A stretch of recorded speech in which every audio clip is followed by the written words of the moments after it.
Magandang umaga po, mga igan. Sa susunod na Lunes, nakatagtang pirmahan ang peace agreement para sa Bangsamoro na siyang papalit sa Autonomous Region in Muslim Mindanao o ARM.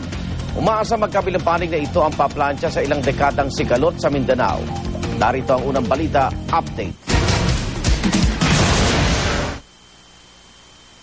Matapos ang isa't kalahating dekadang negosasyon, mukhang nagkakalinaw ang usaping pangkapayapaan ng pamahalaan ng Pilipinas at ng Moro Islamic Liberation Front o MILF na pagkasunduan ng dalawang panig ang framework agreement para sa panibagong teritoryong tatawaging Bangsamoro.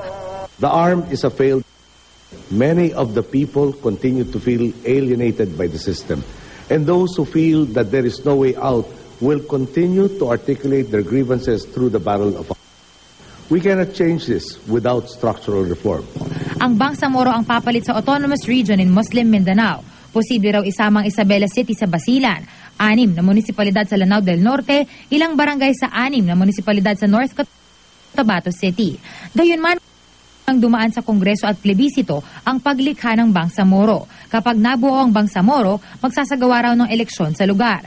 Ilalathala sa Official Gazette at mga pahayagan ang framework agreement para masuri ng publiko bago pirmahan ng mga kinatawan ng magkabilang panig sa susunod na Lunes.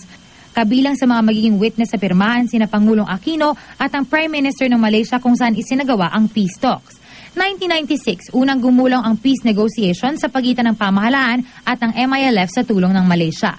2008 sana pipirmahan ang Memorandum of Agreement Domain o MOAAD sa ilalim ng nooy Pangulong Gloria Arroyo, pero hinarang ito ng Korte Suprema dahil hindi raw ito naaayon sa saligang batas.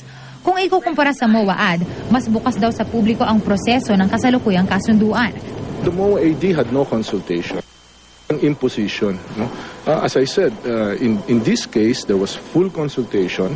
Second, it will pass through Congress. Even after the work of Congress, it will pass through a plebiscite. May choice ang tao kung sasama sila dito o hindi. Sa kabila ng kasunduan, patuloy na tinuturing na lawless elements ang pakso ni Ameril Ombracato na kumalas mula sa MILF at tinaguri ang Bangsamoro Islamic Freedom Fighters. Para sa unang balita, Isay Reyes reporting.